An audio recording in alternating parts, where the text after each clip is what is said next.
एकनाथ शिंदे यांच्यावर कोणीही येऊन टीका करणं म्हणजे काजव्यानं सूर्याशी तुलना करण्यासारखं आहे असं म्हणत उद्योग मंत्री उदय सामंतांनी गणेश नाईकांवर टीका केली।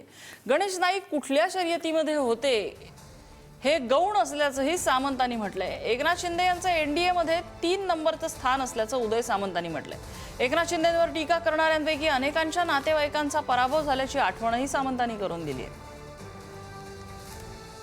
एकनाथ शिंदे साहेबांवर कुणी येऊन टीका करणं बरोबर ना, म्हणजे काजव्यानं स्वतःचं अस्तित्व सूर्याप्रमाणे असं दाखवणं। बाकी शब्दप्रयोग मी करत नाही, अगदी पार्लमेंटरी शब्दामध्ये मी सांगतो की काजव्यानं असं मानायचं की मी सूर्य आहे। त्याच्यामुळे एकनाथ शिंदे साहेबांवर कोण टीका करते ते मुख्यमंत्र्यांच्या रेसमध्ये होते की राज्यमंत्र्यांच्या रेसमध्ये होते की कॅबिनेट मंत्र्यांच्या रेसमध्ये होते, हा माझ्या दृष्टीने गौण भाग आहे।